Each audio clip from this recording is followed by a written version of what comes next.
Hey, welcome back, everybody. Thanks for joining me. I am Nathaniel J, and this is Alive and Thriving. We're reading from the second half of Chapter 1 from Book 2 of Life and Teachings of the Masters of the Far East by Baird T. Spalding. I'll be looking down to read, so this first half, you'll see me looking down. I'm in the process of getting a second monitor that will have the words just below the camera so that I won't have to be continuously looking down the whole time I read. But until that Thunderbolt to HDMI cable gets in, this is what we've got. So, if this is your first time to the channel, your first time tuning in, and I'm looking down for the first 10 to 15 minutes or however long it takes to read the second half of Chapter 1, then that's what's going on. It's kind of obvious, but without further ado, let's jump right back into Chapter 1, Life and Teachings of the Masters of the Far East. Osiris was born in Atlantis more than 35,000 years ago. The chroniclers of his life long after his time called him a god because of his wonderful works. He was a direct descendant of those of higher thought who had kept their concepts clear in the motherland of man. It was so of the great portion of all the mythological characters that have been brought down to us. Their works and characters have been distorted by repetition and translation of their stories concerning them. Their works and attainments were looked upon as supernatural by those who would not give the time and thought to go into the deeper meaning and find that they were divinely natural to man in his true dominion. So he's kind of making a claim right there that all of the mythological characters that we get from the Babylonian cultures, the Zoroastrian cultures, the Greek culture in particular, he's kind of making a claim there that all mythological characters are actually divine, are human beings who are enacting their divine gifts, their innate abilities that they have said many times throughout these books we all are capable of doing. The chroniclers of deified Osiris. Then they began making images of him. These images only represented what he stood for at first. Then gradually the images became fixed in the mind. The ideal was forgotten and the empty idol remained. Buddha was another who was deified by the chroniclers long after his time. Note the images of him that have been set up, with the result that the image is worshipped instead of the ideal. Again, the empty idol. It is the same with signs and symbols. The teachings that Buddha received came from the same source as did those of Osiris, but in a different way.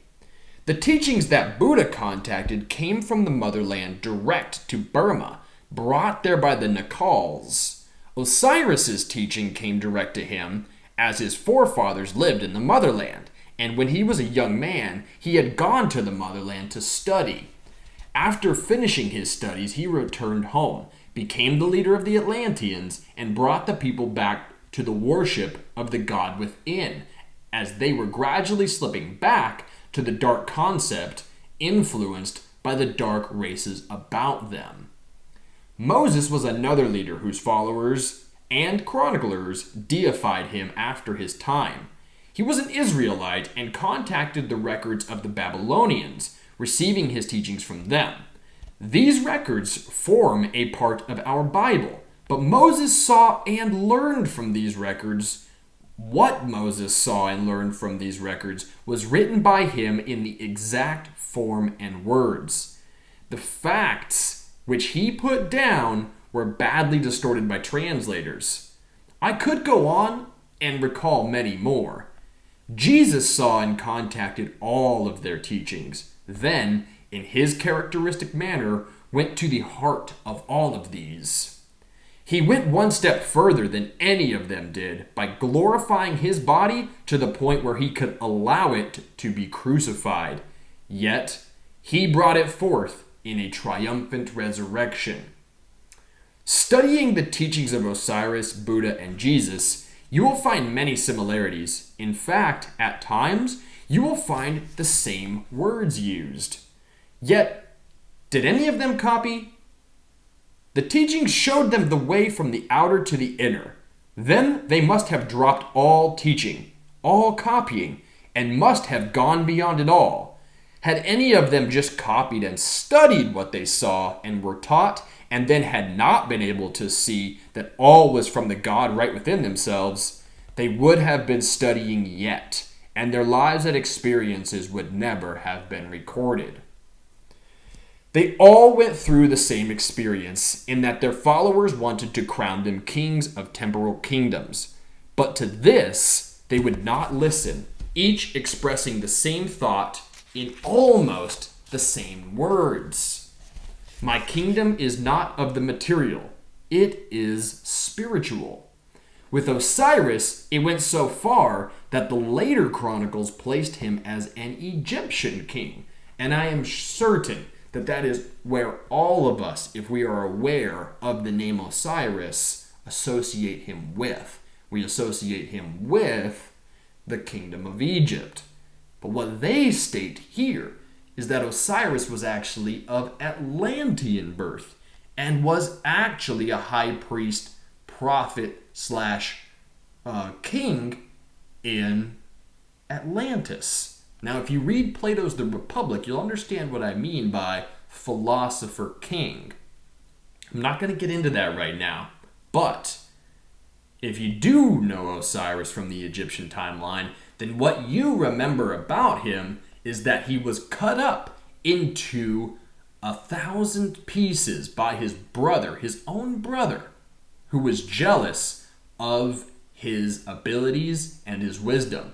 This is the archetypal story of Cain and Abel. All right, Cain and Abel comes from Osiris and his brother, who at this time I cannot recall to memory.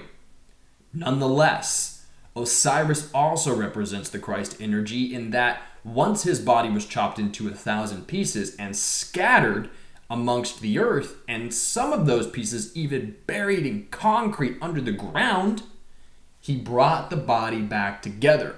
For as we learned in book 1, you can destroy the material physical body. Man can, because that is what man looks upon as life. But the true spiritual body can never be destroyed, and it can raise the body, the physical body, back up after the physical body's death. And that is what we get in most profound depiction through the resurrection story of Christ Jesus. Here the talk ended, and we all walked to the temple. As we arrived in the lower room, our friend began again. He said, in ascending from room to room of this temple, please remember that no man can confer any rights upon another. By developing your understanding, you will find that you are the equal of any man, and he who attempts to confer his rights or what he has upon you is not consistent, as he is attempting to give what he cannot. Now, I think this is very simple to understand, right? If you are a mathematician, you cannot, just with one foul swoop of the hand, confer your abilities onto another. It takes training on the part of the other to become a mathematician. Just so, the point they're making here, it is with manifesting the Christ within. One cannot simply just tap you on the forehead and unlock your third eye, thus allowing you to contact the universal mind in an uninterrupted form, thus bringing forth the Christ within. It is something that one trains and works towards. And as we're going to see later on in these books, one either consciously attains the Christ mantle through their life, or they are assisted in the non-physical immediately following death of the physical body due to natural or unnatural causes. By this time, we had arrived in the second room, where 4 of our friends from the village had preceded us. After a few moments of general talk, all were seated, and our teacher resumed. There is not a character in all your history that stands out as Jesus does. You count your time before and after his birth. He is idolized by a majority of your people, and that is where they err. Instead of the idol, he should be the ideal. Instead of being made into a graven image, he should be real and living to you, for he actually lives today in the same exact body in which he was crucified. He lives and can talk to you just as he could before that event. The great error with so many is that they see his life ending in sorrow and death upon the cross, forgetting entirely that the greater portion of his life is that portion after the resurrection. This right here is where symbols become important, because think about the crucifixion symbol that is in so many churches around the world, and you may have one in your home. And it depicts Jesus's body limp with his head hanging down upon the cross. This is what they're getting at when they say his life ending in sorrow and death upon the cross. Just the very depiction of Jesus with his head hanging down makes us think things like thoughts of defeat, sorrow. But if you see other types of crucifixion symbols, you will see Jesus with his head triumphantly looking out, right at and through the veil. And the message communicates the following: death is not the end. Death of the physical body, that is. That you may crucify this body, but my kingdom is not of the material. My kingdom is of the spiritual. And 3 days hence I shall rise up this form, meaning the body. So just the very simple changing of a symbol can have a profound effect, and it has, upon humanity and how religion proceeds from that point. He is able to teach and heal today far more than he ever did before. You can come into his presence at any time if you will.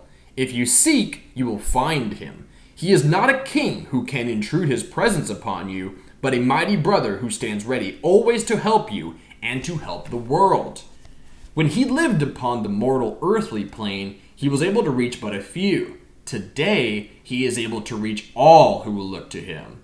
Did he not say, "Where I am, there you are also"? Does that mean that he is away in a place called heaven that you must die to attain? He is where you are, and he is able to walk with you and talk with you.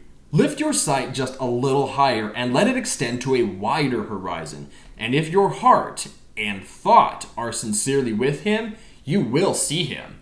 You may walk and talk with him even. If you look closely, you will find then the scars of the cross and the spear and the thorns, but they are all healed, all gone, and the radiant love and happiness about him will tell you that they are all forgotten and forgiven. Our friend stopped talking then, and all was silent for the space of about 5 minutes.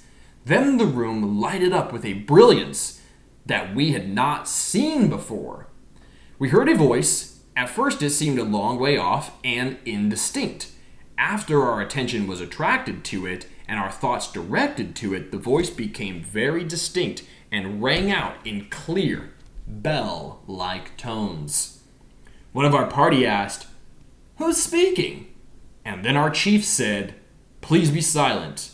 Our dear Master Jesus is speaking." Then one of our friends said, "You are right. Jesus speaks."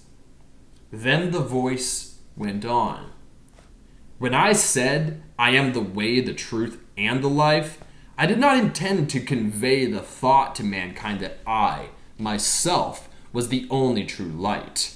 As many are led by the Spirit of God, they are sons of God.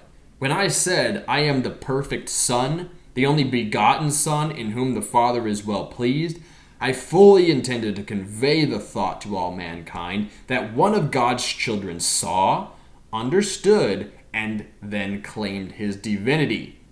He saw that he lived, moved, and had his being in God, the great father-mother principle of all things.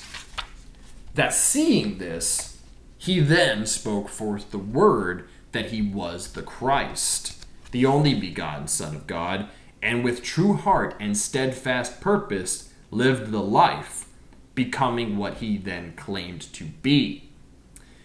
With his eyes fixed upon that ideal, he filled his whole body with that ideal, and the end sought was fulfilled. The reason so many have not seen me is that they have put me upon a shrine and placed me in the unapproachable. They have surrounded me with miracles and mystery, and again, they have placed me far from the common people, whom I love so dearly. I love them with a love that is unspeakable. I have not withdrawn from them. They have withdrawn from me. They have set up veils, walls, and partitions, mediators, and images of me, and those so near and dear to me. They have surrounded us with myth and mystery until we seem so far removed from these dear ones that they do not know how to approach. They pray and supplicate my dear mother and those that surround me, and thus they hold us all in mortal thought. When truly, if they would know us as we are, they would and could shake our hands. If they would drop all superstition and creed and know us as we are, they could talk with us as you do. We are no different at any time than as you see us. How would we love to have the whole world then know this? Then, what an awakening, what a reunion, and what a feast. You have surrounded us so long in mystery, it is no wonder that doubt and disbelief have become dominant. The more you build images and idols and surround us with death and make us unapproachable, save through some other than ourselves, the deeper and deeper the doubt and shadow will be cast, and the chasm of superstition grow wider and more difficult than to cross. If you would boldly shake our hands and say, "I know you," then all could see and know us as we are. There is no mystery surrounding us or those that we love, for we love the whole world. So many only see that part of my life which ended on the cross, forgetting that the greater part is as I am now, forgetting entirely that man still lives, even after what seems a violent death. Life cannot be destroyed. It goes on, and life well lived never degenerates nor passes. Even the flesh may be immortalized so that it never changes. Dear Pilate, when he washed his hands and said, "Away with him and crucify him yourselves," I find no fault in him. How little he knew of the history he was making or of the prophecy he was fulfilling. He, with the multitude, have suffered far more than I have suffered. That is all now past and forgotten, forgiven, as you will see by our all standing here in one place together.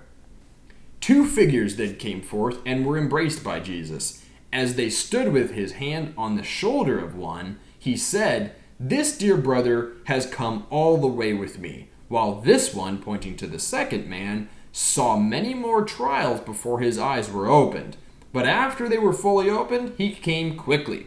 He is just as true, and we love him with the same love we do all others. Then another advanced slowly and stood for a moment. Jesus turned and with outstretched arms said, "Dear Pilate." There was no mistaking the comradeship of the embrace. Then Pilate spoke and said, "I labored and suffered many years after the verdict which I pronounced that day so lightly when I cast from myself the burden. How few of us, while in the material, realize the needless burdens we heap upon others in the attempt to shift the responsibility from ourselves. It is only when our eyes are opened that we realize the more we attempt to shirk and shift our responsibilities and burdens upon others, the greater the burden bears down upon us. It took many weary years before my eyes were opened to this fact, but since the day they were opened, oh, how I have rejoiced. Then the invisible choir burst into full song and the melody beggars all description. After a few bars, Jesus stepped forward and said, "Do you wonder that I have long ago forgiven those that nailed me to the cross? Then why have not all forgiven as I have? With me the forgiveness was complete when I said, 'It is finished.' Why do you not see me then as I am, not nailed to the cross, but risen above all mortality?" Again the invisible choir continued with, "Hail, all hail, you sons of God! Hail, hail and praise him! His kingdom endures forever among men. Lo, God is with you always." And as they sang, the words stood out in raised letters upon the wall of the room. This was not a far-off, hazy, nearly invisible scene either. Neither was it set on a stage far away from us. All were actually present in the room, for we talked with them, shook hands with them, and photographed them. The only difference that we could see between them and ourselves was the particular light about them, and this appeared to be the source of the light in the room. Then there were no shadows anywhere. To us, there seemed to be a peculiar translucent quality, though, about their flesh. For when we touched them or clasped their hands, the flesh seemed like alabaster. Still, it had a warm, friendly glow, and that same warmth pervaded everything about them. Even after they had walked out, the room we were in retained the same warmth and light. Every time we entered the room afterwards, some of the party would remark about it. One day, a short time after, our party had gathered in the room, and we were talking of how the room impressed us when our chief said to me, "It is sublime." He had expressed the feelings of everyone, and there was no more said about it. When we returned that fall, the room seemed a sanctuary, and we spent many hours there. Our party waited while the others filed from the room. As Pilate started to leave, he motioned our chief to join him, and together all descended the stairs. They descended down to the lower room through the passageway to the crevasse and down the ladders, one by one, until all had ascended. Then all dispersed in the usual manner, as if the meeting were a common occurrence. After the guests had departed, we gathered around our hostess, and each in turn clasped her hand to thank her for the remarkable evening we had experienced. One of our party then said, "The only way I can express my thoughts and feelings is to say that my narrow, mortal outlook has become completely shattered." He apparently struck the key that vibrated to all of our thoughts. I did not even attempt to give voice to mine or my feelings. Neither have I ever attempted to record them, for I shall leave that for the readers to imagine. After leaving our hostess to retire, there was not a word spoken. Each one seemed to feel that an entire new world had opened. Thus ends the reading of Chapter 1, Book 2 of Life and Teachings of the Masters of the Far East. And indeed, has not a new world opened for you after hearing these words and listening to the commentary? Has not a new world opened up for all of us on planet Earth right now? For are we not in unprecedented times?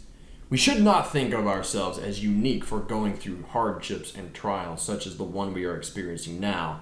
For other generations have had greater and more arduous trials thrust upon them by world events. Nonetheless, we are now at a precipice, a crossroads, where we can decide to go down the path of service to others or service unto self. If you've heard me talk about this before, it's because it is an evergreen message. It is truly the only message that life continues to communicate through all eternity.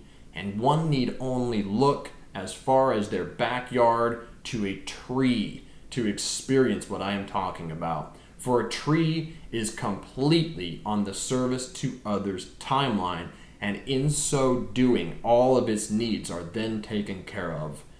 That is the religion of life. Serve others and have all thy needs and wants be met. And the beautiful thing about it is, and the beautiful thing about God always will be, that whatever it is that you can imagine for yourself, whatever good, whatever bliss, whatever joy that you can with your mortal mind conjure up for yourself to experience, once you begin down the service to others timeline, God will surprise you time and time again without fail, because the amount of joy and bliss and creation and happiness that God can confer, and God alone can confer upon the soul, is unlimited. So with that, I wish you all a happy Wednesday. Thank you for being here. Thank you for tuning in to Alive and Thriving. Namaste.